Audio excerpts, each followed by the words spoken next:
And then she struts out the door. Clearly, Tracy is concussed. Side of her face is burning, her ears are ringing. She doesn't know what she's saying right now.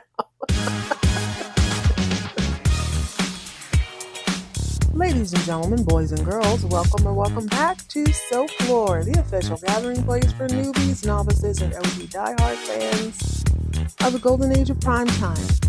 I'm your host, Jet, viewing and reviewing the soapiest, sexiest primetime storylines of 1984. We are back in the Mile High City for some really, really satisfying drama. So whether you're new to this or true to this, sit back and enjoy. Tell the kids it's time to play outside or out of sight. Tell babe no questions, suggestions, or concerns. Everyone else in earshot, cool, quiet, or kicked out are your only options because we are watching our stories. Ladies and gentlemen, boys and girls, this is Folklore.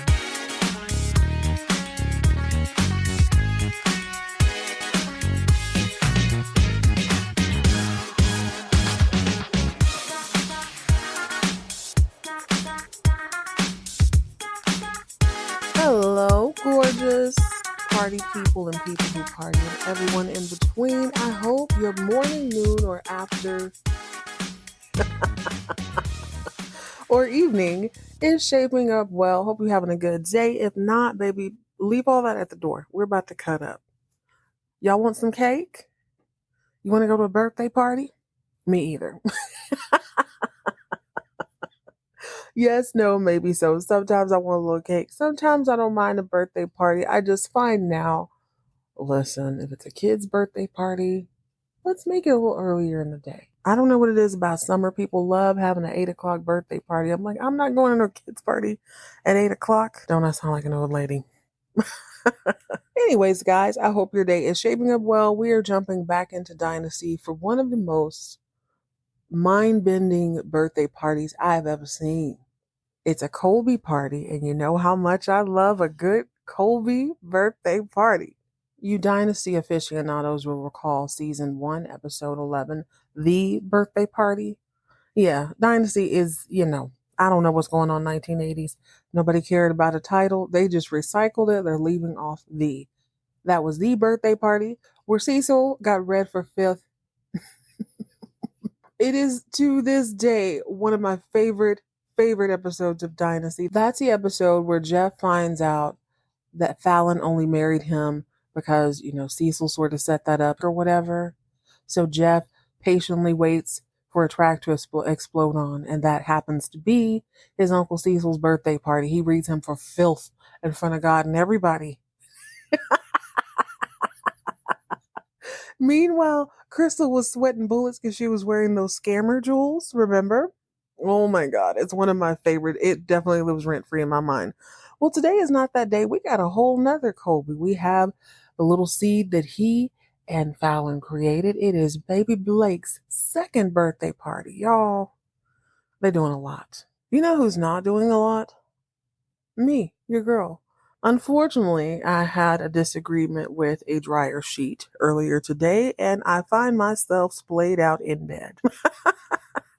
Go ahead and pour yourself up something bubbly and bright, or, pick up a Sonic drink, do whatever you do. My friend Kelly said she likes to listen to me on her commute. So Kelly, good morning, babe. I hope everything's going well. Let me tell you about this dryer sheet that attacked me, that came out of nowhere. So I'm minding my business, walking through my living room. I'm going to make it sound like I live in a mansion. I definitely don't. But I was heading into my laundry room to pick up something. I don't remember what it was at this moment. But my home was built probably in the late 50s. So there is a door right before you get into the laundry room. I love this door. I've always wanted a window inside my house. I don't know if it's because I watched Pee Wee Herman early on. There's some sort of impression that was made. My entire life, I've always thought, man, it would be so cool to have like a wall in your house, but it's a window that you could open and talk to people for no reason. I think it's just so cool, so chic. The door reminds me of that. It's an older door. It's pretty solid, and it's got this really beautiful stained glass. I don't know if the west side of the house was maybe it's an add-on. I don't think it is. I think it's just kind of a relic. I was in a neighbor's house a year or so ago, and she had a similar door, but it wasn't where mine is. Anyway, point I'm trying to make is because this beautiful door is there, I can't see what's on the other side of it. And whoever wired the place, the light switch is on the outside, which is a little bit annoying. So I didn't bother to turn on the light. It's my first mistake. But I opened the door and there's enough light for me to see that there's a pair of hey dudes in the middle of the floor. I have barked about this ad nauseum. Move your shoes, 4 or 5 inches to the other side. If you're going to kick them off in the laundry room, just move them over a little bit. So I dodge the hey dudes only to immediately feel, instead of tension, I feel no resistance whatsoever as my foot makes contact with an oversized dryer sheet. Baby, my laundry room has linoleum. So I go splat-a-tat-tat at all the cops scattered. Next thing you know, I am fighting for my life not to do the splits because your girl is not flexible like that. And I don't know if I pivoted like a Ninja Turtle or something. I end up on my side/back, looking up at my ceiling, just pissed off, mortified, and also thinking, who put these styrofoam ceiling tiles up here? This is hideous. Well, I made a little bit of a fuss, and now I'm going to nurse my wounds for the rest of the day. You would think the day was lost, but I think I have a pretty good sense of humor. Plus, had I not slipped and fell, I would have never been in bed at this time. I would have never known there is a Martha Stewart channel. I said, oh, well, let me see what Martha's talking about. Martha had a whole 30-minute episode on the joys of eggs and eggs making. She had eggs in every which way you could think of. Then I watched her pickle some onions. I watched her build an above ground, I'm saying an above ground maze. That's not what I meant. A raised garden. And I thought, oh my God, I can do that. But she made hers a maze. I'm like, wow, Martha's really doing a lot. She's doing the absolute most, but she doesn't make it feel like it's the most. You know what I'm saying? She's just making the most of what she has. And it's fabulous. This episode of Dynasty is in the neighborhood, but it's over the top because that's what they want to do. Do we need all these things? No. Do I need 37 ways to make an egg? No, but I watched all 37 chapters of it. Buckle in, pour yourself up something bubbly and bright as we explore a birthday party that would make even Martha Stewart say, well, not damn. On season 4, episode 23 of Dynasty, Birthday Party. Per usual, we're going to start with the bit players. Everyone's a little bit of a bit player this episode, but they each have their own little thing going on. Everything comes crashing in together because there's a birthday party. So, at the top of the show, we see Krystal floating down the steps, directing some of the help. There's so many maids and butlers at this mansion. Ain't but what? 8 people who live there? Who live there for real, for real? The rest is just staff? Anyway, Krystal comes down the stairs. She goes to have breakfast, and Fallon's already sitting down. Krystal in this exquisite light blue floor-length silk robe, once again solidifying my resolve. I am getting me some more robes. I don't know what I'm gonna start selling, y'all, but I'm gonna start selling something to fund my Dynasty fascination. Now, I need a fur coat or 2. I definitely need some gloves. I need a whole array of robes. Anyway, Krystal comes floating into the dining room. Fallon, oh my gosh, how excited are you for baby Blake's party? I'm so excited, I can't wait. Fallon practically goes, ugh. Krystal's like, dang, girl, is everything all right? She goes, yeah, it's fine. I just have so many things to do. I have a bunch of ribbon and running to do downtown. Plus, I don't think I'm all that excited about the terrible twos. Young lady, number 1, we, the audience, know that Fallon has this headache. She's not feeling real good, so I totally understand. The last thing you want to do is be in a super loud environment with a bunch of little 2-year-olds. Sounds like hell on earth if you have a migraine.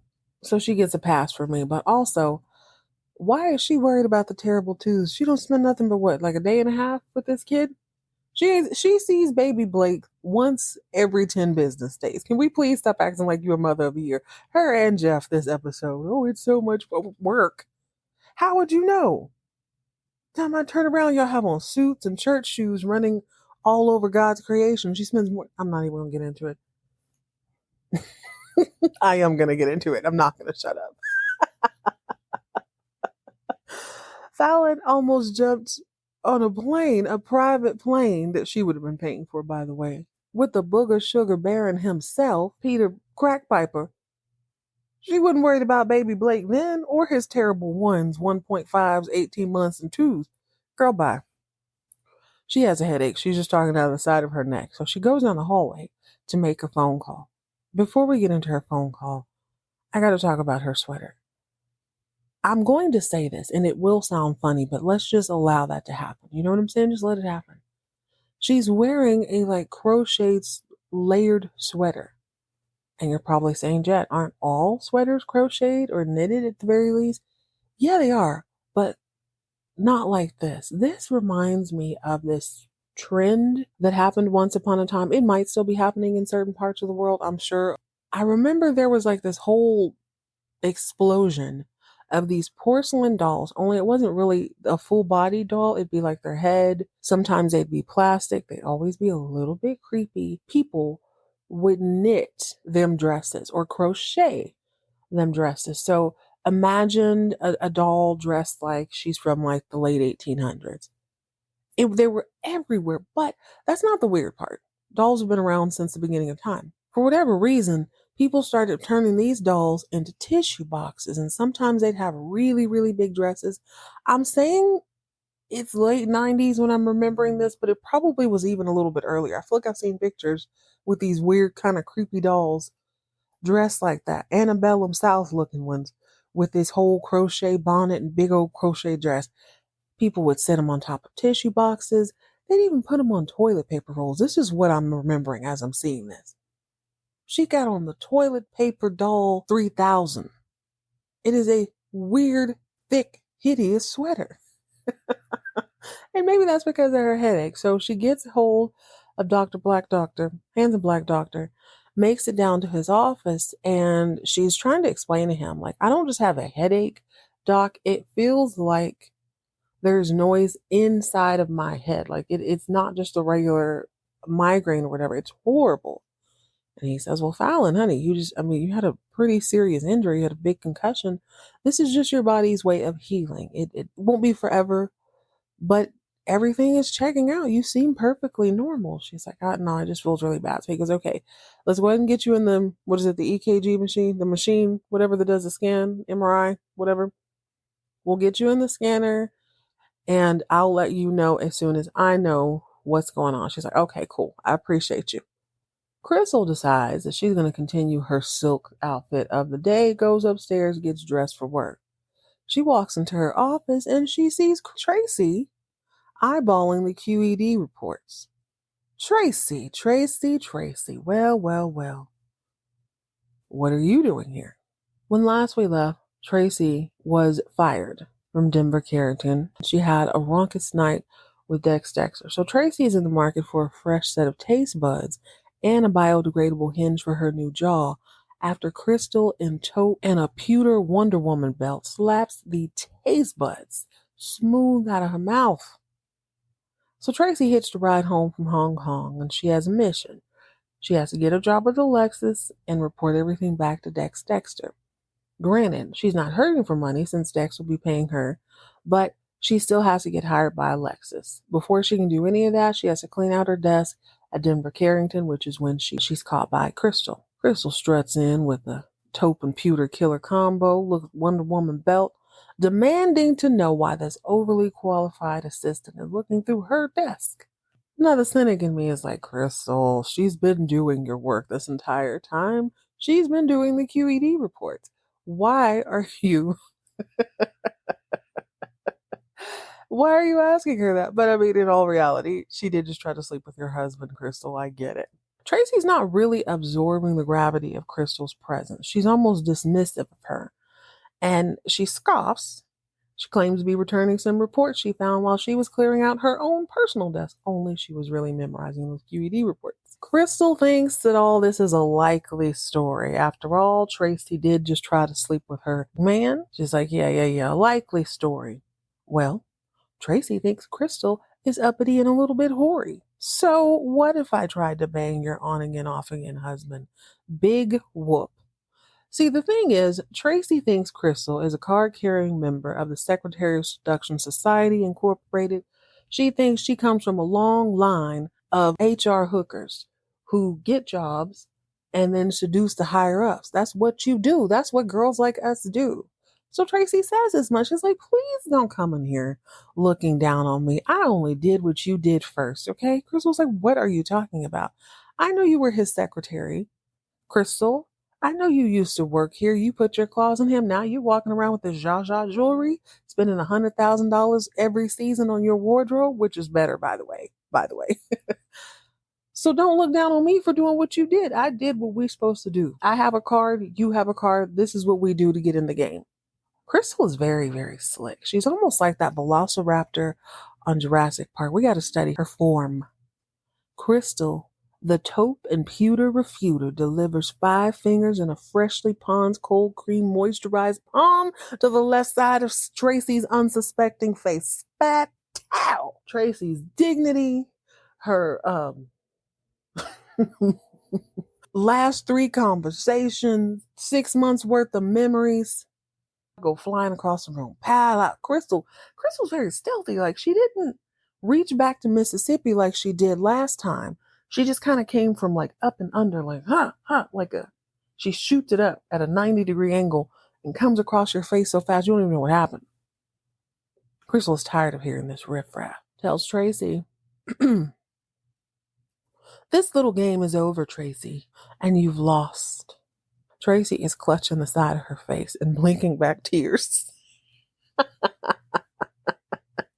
She's like, okay, I'll see you, Chris. I'll see you. I'm going to let you have that one. But the way I play the game, this isn't over until the team walks off the field. Consider this a time out. And then she struts out the door. Clearly, Tracy is concussed. Side of her face is burning. Her ears are ringing. She doesn't know what she's saying right now.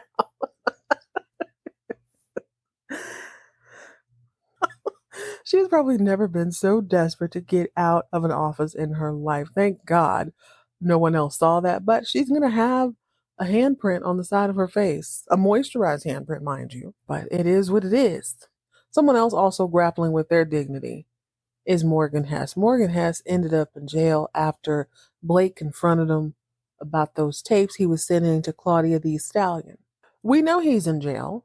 Not because of the last episode. Well, we did see him get arrested in the last episode. I actually thought that Morgan Hess could have fought off the one detective. He only brought one. He was in plain clothes. He didn't even have handcuffs. Said that he didn't believe that was really a cop and taking off running. But I mean, Morgan Hess, he looked like he was probably in okay shape. He probably could have made it 2 or 3 blocks. Apparently he didn't. Now he's in jail. Now he's looking for bail money. And of all the people in the world to call, he wants his feelings hurt. He wants to be degraded because he calls Alexis. He didn't even call her at home. He calls her at work. She comes into her office and her secretary, Douglas, it looks like the other kid, the lookalike Lyle, the one looked just like Steven, he's out of the door. I guess he quit or was fired. I don't know. She was in Hong Kong, so I can't imagine what would happen over those last few days. But Douglas tells her, Mr. Morgan Hess is on the phone. He's in jail. What should I tell him? She's like, don't tell him nothing. That's exactly where he would be. I don't even know why he called playing on my phone in my place of business. But he hands her a telegram, telemessage, telegram. It's not, he didn't say telegram, but tell us something. He hands her whatever. She goes into her office, and to my surprise, Steven is still in that damn office. Are there not laws against squatting in a corporation's building? Maybe, maybe not. Maybe he's under the guise if he's working. But every time I've seen Steven, he's either been in that office or he's been in that office. Did he really just chill out there the whole time she was in Hong Kong? He's desperate to hear, okay, mother, lay it on me. How many oil wells did we get? And she goes, oh, darling, unfortunately, we didn't get any. Your dad moved so swiftly, we just didn't have any. Steven starts to flip out. He's like, oh my God, Mom, do you see what I'm talking about? Adam came in my room. He's always moving my things. He took my report, and now we don't have any oil wells. And she's like, honey, relax. It's okay. It's business. Sometimes you win, sometimes you lose. But you know what I don't want you to lose? I don't want you to lose the progress that you and your father have made. You guys are once again a family, and you know what? This business is not worth destroying that relationship. I won't do it, my dear. Mind you, she already knows she put a full plan in place. But I like her style. The less people know about this, the better. Steven takes a deep breath and he's like, you know what, Mama, you're right. Sorry, I'm tripping. I've been in this office too long. I think there might be some mercuric oxide residue or something left. I'm tripping. I'm glad you're back. Good to see you. Soon as Stephen leaves the room, Alexis opens said telegraph, and it is from none other than Rashid Ahmed. It has all of his information, baby. Every drop, every piece of his information, every piece of her information. And it says, explosion tomorrow, Rashid Ahmed. I'm thinking, Alexis, darling, didn't you get caught up before and behind signing paperwork, leaving about receipts? You can't do that. I don't know why Rashid didn't send kind of an anonymous. He could have said, my name is Bill Barrymore from the Gullah Gullah Island. He could have made up anything, but he didn't. So she's sitting on pins and needles for the rest of the episode, kind of waiting on said explosion. Oh, Another person who does not understand what discretion means is our good sister Kirbythius. Kirbythius has been invited by none other than Blake Carrington for lunch. Not at La Mirage where everyone else goes, not even at the house they both live in. No. Blake has the option of having his help come to his office and lay out a gorgeous spread. Only it's not gorgeous, it looks rather sickly. Shout out to Bob, pointed out something that's always sort of dancing in the back of my mind, and I try not to let it take me out of the scene too many times, but you have props. Obviously, this is television. You can't have fresh food all the time because it's going to change. On Dynasty, Alexis always has a spread. There's always seemed to be some sort of food on this show, and by and large, they do a pretty good job.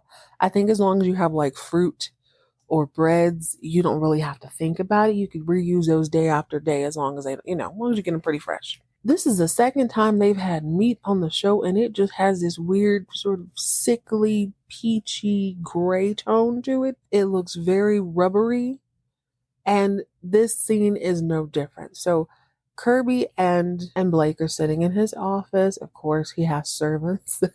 They have a full table with a tablecloth, no paper plates. They got real plates. They each have a glass of wine and a glass of water. And it looks like lunch is a pre-sliced platter of sickly looking crab legs and lemons. Blake basically called her down there because the lieutenant at the police station told him that he showed Kirby the suicide note, and Blake just wants to fill her out a little bit. He's like, I know this is devastating, and I want you to know that your dad never ever wanted you to know about your mom. I hope you can forgive Alexis. I know she seems a little bit ruthless, but she was just not thinking. I promise you she didn't have any ill will toward you. Just try to forgive her. Like, you're going to be married to Adam. You don't want any drama. So I find it kind of cute that both Blake and Alexis are championing each other behind closed doors. I'm not going to give you your props to your face, but behind your back, Alexis is telling Stephen, keep it cute with your dad. That relationship's important. And Blake is telling his future daughter-in-law, hey, I know it sucks, but just think of Adam. You guys are about to be a family. She's going to be in your life. Like, let's just try to make this as happy as possible. Cute, but not cute. So Kirby says, absolutely, Blake. I can assure you that I'll make sure this is taken care of. She's not blinking, and if you read the sign, she's saying, okay, I'm gonna take care of it. You know what I'm saying? Blah, blah, blah. So she goes into the hallway, and she makes a very loud, very public phone call on a payphone. She gives her full government name. Good afternoon, this is Kirby Anders. I am calling for Mr. Gunman, who's going to teach me how to shoot. I need shooting lessons on this day and this time. Can we please confirm that I, Kirby Anders, will be shooting with lessons from a man who's giving me shooting lessons? I have acquired a gun on this day at this time. Yes, Kirby, thank you for letting at least 20 people know that you have a gun. So if something pop off a little later, we already know where to look. Stephen is really getting on my nerves. New face Stephen is a huge pain in the butt. I miss the original one. New one is feeling himself a little too much for me. He's really pissed about these papers. I'm going to force myself now to go back and I need to get to the bottom of this. I'm tired of the arguing. So let's just backtrack just a little bit. It must be the morning in question. This all happens on baby Blake's birthday. or the day of his party. I don't know if it's his actual birthday. But Stephen is coming downstairs and he has on like a sweatshirt that says Princeton or Yale or some Ivy League school and some shorts. He's clearly on his way to work out. Adam is on the phone questioning someone about some leases. So he's gone ahead and done some legwork to see the best places to go ahead and start drilling for the oil wells that Denver Carrington is going to keep. Yes, Blake has this deal, but there's other people who are kind of vying to get in on some of those wells, and some of those are going to keep. So Adam has done his due diligence. He's found some wells. He was able to present it to Blake, and Blake's like, "Oh, this is so good, Adam. Go ahead and set it up."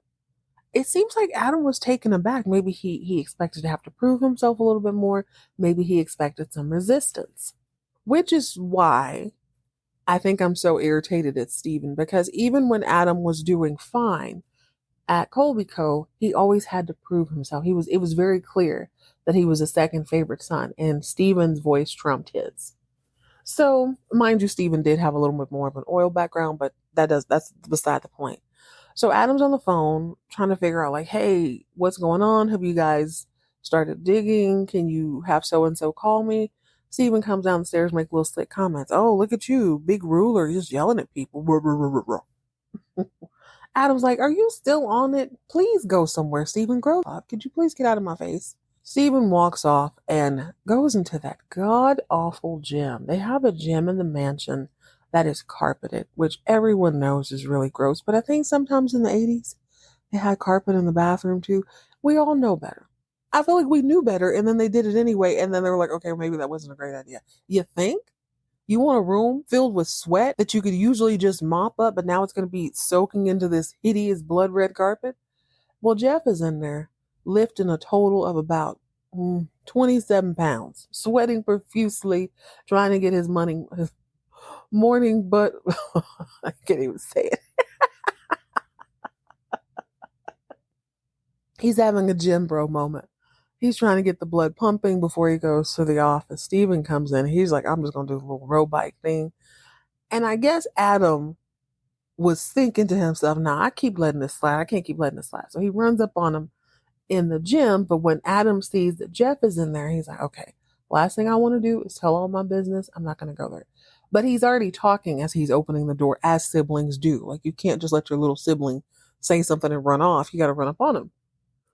So Adam says, Stephen, we got to get to the bottom of this. I'm getting sick. And then he sees Jeff. So he's like, okay, this isn't the time and the place, but we are going to finish this. I promise you that. We're going to finish this. So he leaves, and I guess this is the first time Jeff's ever seen them arguing. So he asked Stephen what's going on. Stephen's like, well, to know Adam is to be upset with Adam. Just ask him about the South Sea thing, so the whole deal. And Jeff has that inquisitive look on his face. They also share some BS memory about somebody threw something on Fallon. Fallon thought it was Jeff, so she sucker punched him in the face. I did enjoy that part, but I hate these little false memories of, oh, we're so close. Remember when we were kids, we used to hang out? No, I don't. You know why? Because it didn't happen. And how old is everybody? This is very confusing. Anyway, because of that slip up that morning where Adam bursted into the sweaty, stinky, carpet-filled gym, Jeff now feels entitled to ask Adam about it at work. Wait a minute. Why was Adam at work? Adam works for... Okay, no, that's right. This family, they scrambled about too much. Adam works at Denver Carrington. Jeff works at Denver Carrington, but he's also collecting Colby Co money because him and baby Blake are the only Colbys.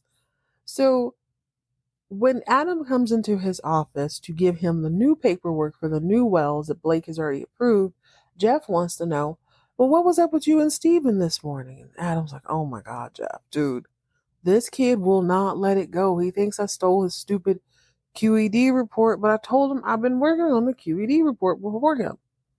And Jeff's like, well, is that true? Adam says, yeah, I've been doing it ever since Colorado Springs. Well, Jeff says, the only thing I remember in Colorado Springs is your botched date rape attempt with Kirby. Adam's like, Jeff, here, why are you bringing up old stuff?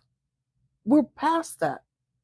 Soon as the ink is dry on your papers, I'm going to pick up your divorced wife. or what, I have to be very specific in this moment. I'm going to pick up your second divorced wife, sir. They better stop pushing Adam up against the wall. But it's so funny when I watch the scene when Jeff and Steven were in the workout room pumping. Well, Steven was working out. Jeff was, like I said, lifting 27 pounds. Maybe it was like 50 or 60 pounds. It wasn't a lot. I remember thinking to myself, you know what this family needs? They need another brother. That was my thought. It has to be a boy. It can't be Fallon because, she's already faded into the background. Adam, in this instant, Adam still wants approval, whether he admits it or not. He still wants approval. Jeff and Steven, it's too easy for them to sort of tag team. Adam needs some sort of ally. And also, you need a Carrington son who's like a douche bag. We needed someone who is like almost roided out. He needs to have Blake's anger issue. He needs to be stunning. He needs to look like Alexis, like dark hair, her eyes just, good looking and just totally douchey. He needs to be unapologetic about being rich. We need a Lance. That's what you need. You need somebody because you got that Jeff is the do-gooder. Steven is trying to prove something. Adam just wants love. Fallon, I need an obnoxious, a pleasantly obnoxious Carrington boy. And at the end of the episode, I swear to you, I haven't gone any further than this. Alexis kind of mentioned something. And I'm like, wait, what? But this is a soap opera, so, only time will tell. Hopefully not. Surely she hadn't forgotten she had yet another baby because Adam came out of nowhere. Adam was a rain baby that they left outside in his cart while they were shopping. Anyway, let's get to the main events and the big players. So Blake is planning a trip to, I think, San Francisco. He's calling his PJ like, hey, y'all gas up the plane. I got some business to tend to. Somebody send a car around, get me to the airport. So he flies private, obviously. So at the private airport, when he arrives, well, Alexis is coming home from Hong Kong. And baby, she's coming home in style. She's got on a fresh set of fur. I think these are foxtails or something. It's like loose pieces. Burgundy. I can't tell if it's like burgundy fur or not. The point is she looks fabulous. And she's looking at him to make sure he notices her, and then she kind of coyly turns her head and walks off. You also see Mark in the background in a tracksuit. He looks hot, I'm not going to lie. And then there's probably 8 or 9 men pulling boxes and all this luggage out of her private jet. I love the fact that Alexis was able to fly private all the way to Hong Kong, where Blake had to hitch a ride at some point. So Blake walks up to Alexis, and mind you, she knows that she's already put a plan in play with Rashid Ahmed, but she has to keep it cute. So Blake walks up to her and he's like, hey, Alexis. He's gloating without really saying much because, he's that guy. He's the most famous dude in the world right now. He's locked in a deal that no one else could. And he knows that this acquisition is going to move him from second place, just under Alexis, to on top of her. And he can't wait. So before she starts to poke at him, she pulls a Mariah Carey. Can I get a little commotion for my outfit? Hey, Blake, I've been to Hong Kong, got me some new things. She shows him her ring. Look at my ring. Look at my coat. Don't I look good? Anyway, saw you and Rashid on TV. You look real cute together. When y'all get so cutesy cozy, I thought you couldn't stand him.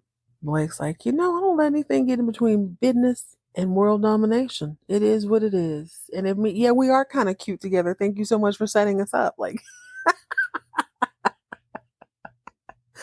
she's like, wow, that's just kind of weird. Don't you hate him? I thought it was about that. He's like I said, business is business. Thank you for setting us up, though. I really do.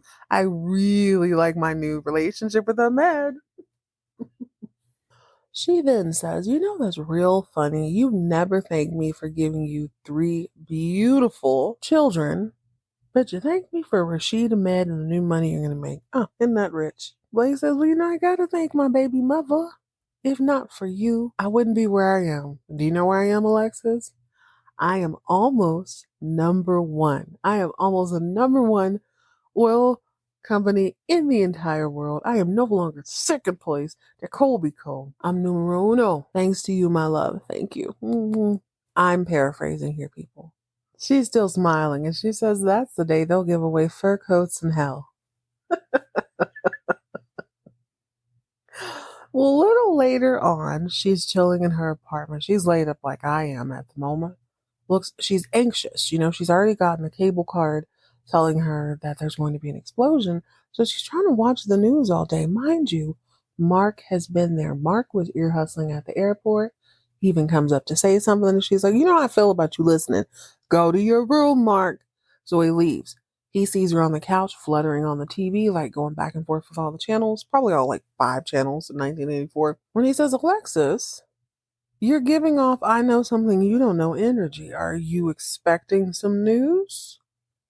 Because he is reporting to the congressman. She's like, "Mark, oh my God, take your hangover and your Bloody Mary and scram." Mark's like, "You forgot to tell me to go to my room." Go to your room, Mark. What's understood doesn't have to be explained. You know where to go. Scram. Well, as he's leaving, Dexter comes walking in. Remember when we talked about Martha at the top of the episode, Martha Stewart? Well, I watched her show today, but I watched her documentary a little while back. I've always kind of kept up with her.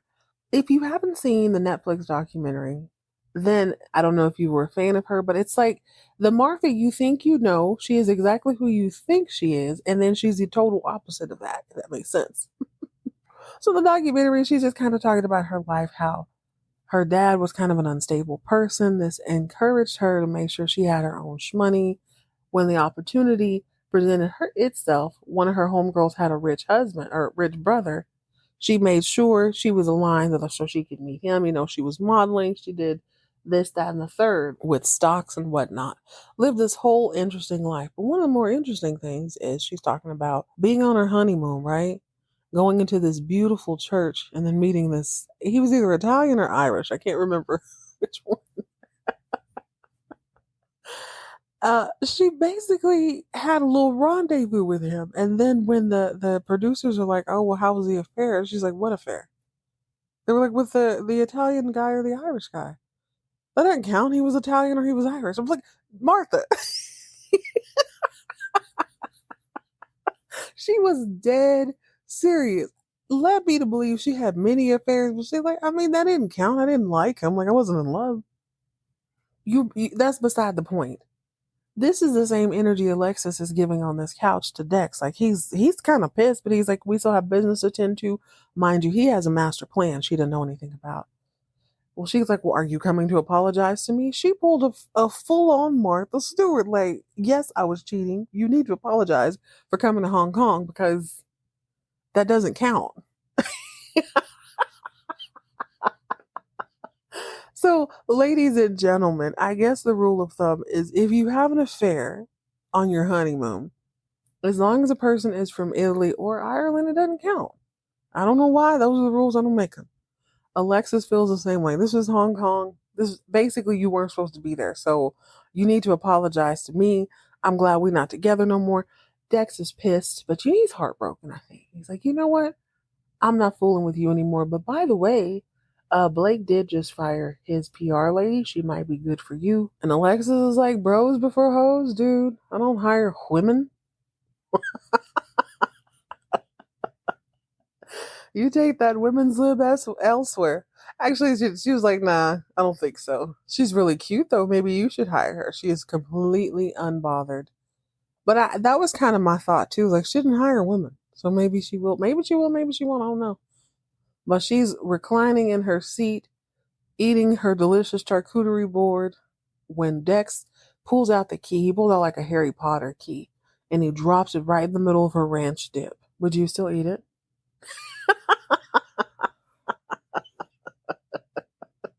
I don't know. Dex seems to have Pond's cold cream moisturized hands too, but no. It's like you've ruined the whole thing. She has money to get more. And she's forced to eat a dry piece of broccoli when he leaves. That's the most tragic part of this episode. So, fiends, in a rather disappointing turn of events, Jeff Colby is a clown. He is an actual clown. We been knew that, but this episode, he is dressing up as a clown for his child's birthday. And I have to say, I don't know what pisses me off more. If it is his absolute lackluster attempt at being a clown, just you would think somebody that corny and goofy, this would be right up your alley. But you also need sort of a personality to be a clown, and he lacks a lot of that. I don't know if that pisses me off more, or the fact that he is being touted as a sexy clown. It's all rather disturbing. So I'm minding my business when all of a sudden I see he and Fallon in, I guess, their bedroom. I don't know whose bedroom, who's sharing what. And there's little hints at, how you feeling? You're the most handsome clown I've ever seen. Why don't you staying around? Make sure I can't wait to see you in those shoes. Think about marrying me, right? Okay, cool. I keep using Pond's cold cream. He has Pond's cold cream. He has Noxzema on his face. He doesn't even have the energy or the imagination or the integrity to put a decent coat of white paint on his face to become a said clown. Do it all the way or take it off. Anyway, he's going to be the pet clown for his own son's party. And baby, over the top is an understatement. This is a weird, feverish dream of a party. I'm not saying it looks bad. It's got all the traditional pieces. There's tons of balloons. There's obviously cake. This was like a 3 or 4 tier cake. It is incredible. It would be well over $1,000 in today's money. But you got to keep in mind, this is for a 2-year-old. Everybody knows with kids, like the first probably 3 birthday parties, they may or may not even remember. They probably don't even know it's their birthday till their 3rd birthday. And even then, they don't really care like that. So anything you do before that, you're really doing it for pictures, right? The Carringtons, no limits. Martha Stewart would even be like, okay, now can we scale this back a little bit? They have an actual choo-choo train. Children are being driven all over the yard. Not bad. There's a guy juggling. There is a giant wooden rocking horse. There is a giant jack-in-the-box that is terrifying because it's an actual clown. This thing is at least 6 feet tall. There is a princess who looks like she just got out of the hospital. She might be having a little Novocaine issue. She's got on a giant hat. She is not interacting with them kids, but there is... Y'all, there's a mermaid in a terrible latex bottom, right? And I swear to you, I implore you to watch this episode. There's a little girl standing behind her, and this baby, I just know, is fighting all of her invasive thoughts. She keep looking like, I'm gonna push her in here. I'm gonna push. So in my head, she definitely pushed her into the. How old are these kids? Yeah, these are millennials. She definitely got pushed in that pool. Promise you, she did. But there are tons of children around, and they're all dressed to the nines. Like the boys have on sports coats, the girls are in their dresses. We've got a giant. There's actually like 2 giant nutcrackers, like the kind you have at Christmas. There's a gentleman running around in a horse suit. I thought about this. When you have props on a show, you can't have animals sometimes. Animals are a little unpredictable. And horses like to poop. Let's see. You got a balloon artist. Baby Blake is freaking the F out the entire time, by the way. Neither he nor baby Steven. What's Steven's baby's name? Baby Danny. Neither one of them are feeling this. This is freaking them both out. I would love to be a fly on the wall in their nursery that night when they're talking about this. They have Shetland ponies that Blake doesn't know the difference between a pony and a horse. He's like, hey, this is a nice little horse. And in my mind, the pony's like, I'm a pony, bish. Jugglers, whoever. There's a girl doing, she's not a contortionist. She is giving cheer stunt to me, which isn't bad, but they're not like tossing her. The point I'm trying to make, though, is that she looks exactly like Fallon. I wonder if that's her cousin or her little sister or something. There's just whatever you can think of. There's stuff everywhere. There's little kids sitting at a table in their sport coats. They're looking at the balloons. And they have plates filled with popcorn, not food, just popcorn. So we're drinking this all in. Jeff is half-ass clowning. Hey, kid, come here. Hey, what do you think of Mr. Clown? Mr. Clown? That's the most creative thing. Mr. Clown? I can't stand Jeff. The rest of this episode just pisses me off, with the exception of Kirby taking gun lessons and being, she's a crack shot. Who would have ever thought? Other than that, the rest of this pisses me off. Let me just state that. except for Alexis. So Alexis comes waltzing in her Easter Sunday dress and a hat, and she's playing it cool. I think she feels good about being invited to the party because she usually, sometimes she's had to miss out on stuff. She goes over to Blake, like, hey, I hope we can put this, sweep everything under the rug. And when you see my bed, I hope you'll consider it. He's like, I'll consider it. I mean, you are my baby's mother. I'll absolutely make sure, if your bed is good, you're going to get it. Don't even worry about it. So she goes into the house and she forgets, or she didn't forget, she just doesn't care that she is not the woman of the manor. She she's hungry. She sees the kids with their popcorn plates, and she's a full grown woman. She's not about to eat that. So she walks around and all she sees is water chestnuts or watercress instead of caviar. And she's like, hey, what is a girl got to do to get some caviar in this bitch? Well, the maids, they're still a little afraid of her. They're like, I'm sorry, Mrs. Colby. This is Mrs. Carrington's house, and she wanted watercress or watercress. Krystal has walked into the house, and she handles this rather well. She's like, all right, somebody get this wench some caviar hors d'oeuvres, please. They step into a separate room, and it's at this point that Alexis starts to notice that Krystal's not drinking champagne. She's like, are you pregnant? Krystal's like, yeah, you might have taken my other baby, but you'll never take this one. You'll never get anywhere near it. And Alexis is like, big whoop. Think you're the first person to ever get pregnant or lose a baby? Don't even trip. Talk to me when you've had at least 4 kids. And Krystal's like, 4? See, this is what I'm saying. I swear I didn't look ahead. I swear I didn't. But she says 4, and then she kind of corrects herself. She's like, oh, I guess I can't count the miscarriage before Stephen. I had 3. Don't act like you're the only person who's ever given birth or lost a baby. So now I'm wondering, well, a little later on, Krystal, she feels kind of bad, like, oh crap, I didn't know that. So she asked Blake about it later on, like, I didn't know that y'all had a miscarriage before Stephen. We didn't have a miscarriage. So I don't know what that's about. Either he didn't know. Sounds to me like she might have had an affair and got pregnant with somebody else's baby and lost it, but why bring it up? Here's the thing about Dynasty. If this was any other show, I would probably take it fully to heart. I'm actually hoping it is to heart, and I'm hoping they have a douchebag West Coast gym bra type kid who comes in and wreaks havoc. We need a bad boy, like a bad boy, not a I feel bad about it Adam boy. It's so weird. But it's like she had, you can't, I'm all for the soap opera introducing children thing, but you can't do this. Like they had the 2. We didn't talk about anything else. Then all of a sudden you had a 3rd one who you found. Now there's a 4th one. I don't think so. But like I said, if this was any other soap opera, I would count it as gospel, but we'll just see. Dynasty, from what I can tell too, someone told me this before, sometimes they just bring up stuff and then they just don't bring it up again.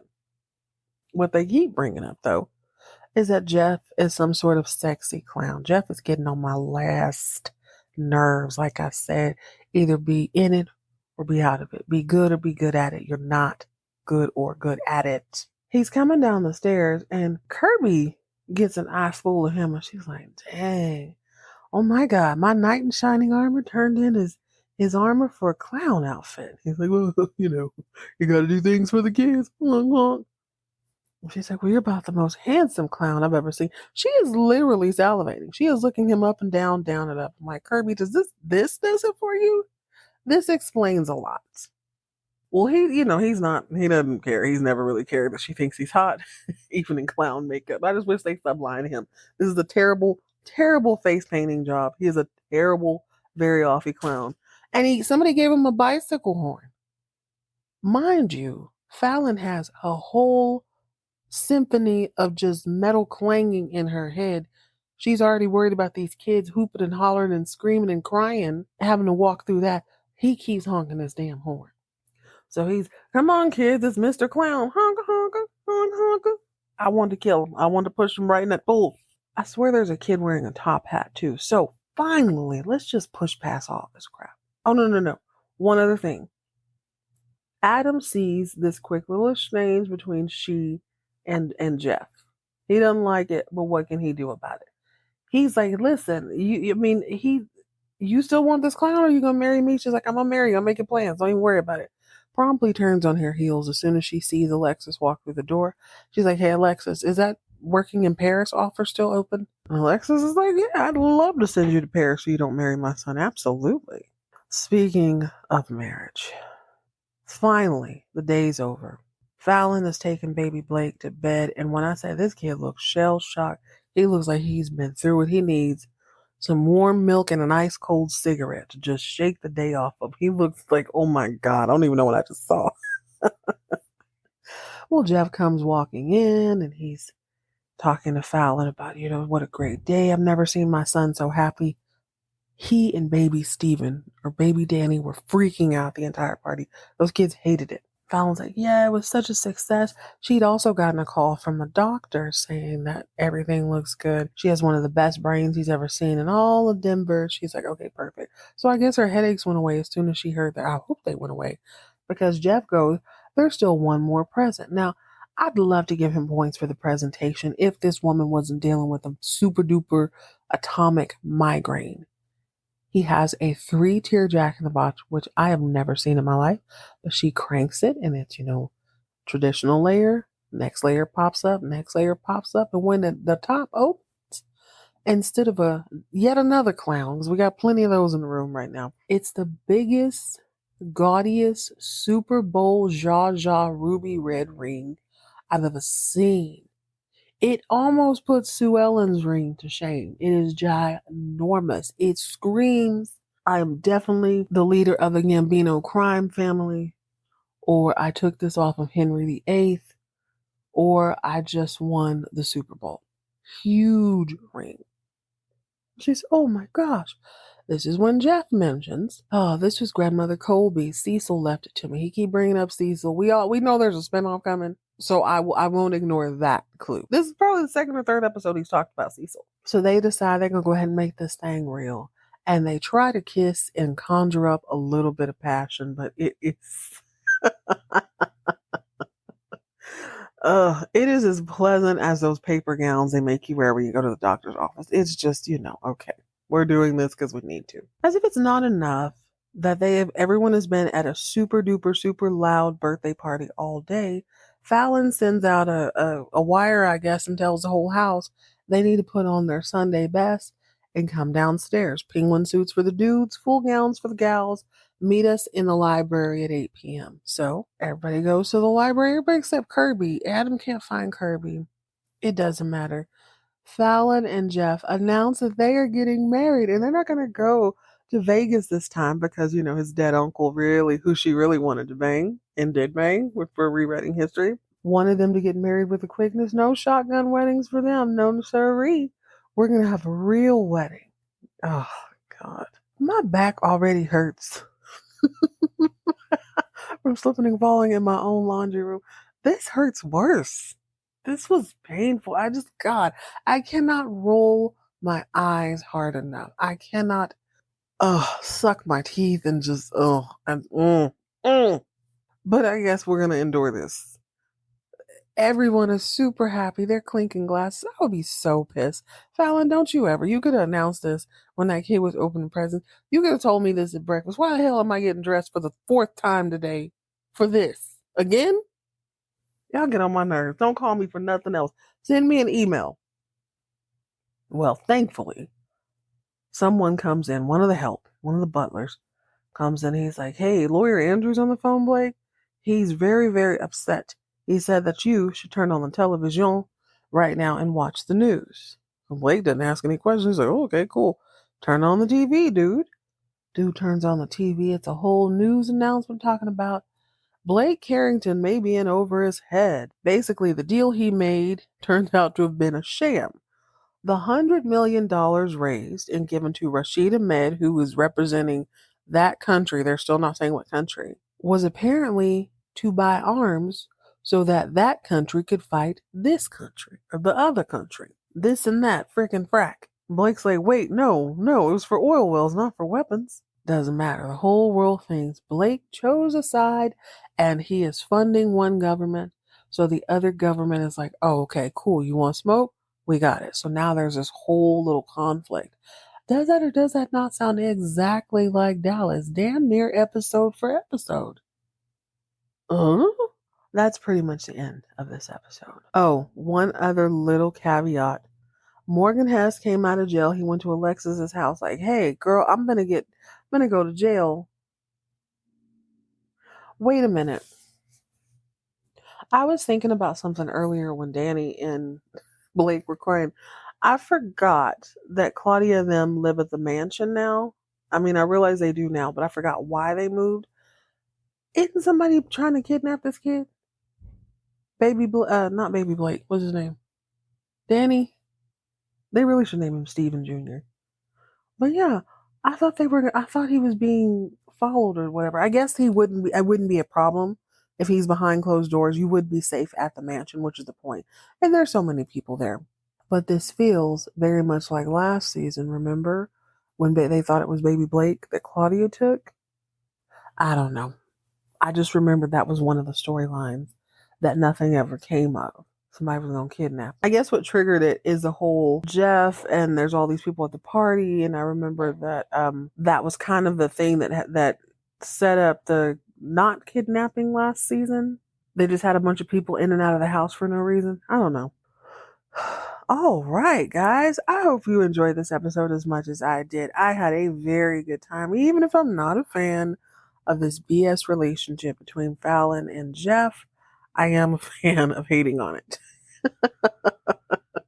Plus, Kirby's a crack shot.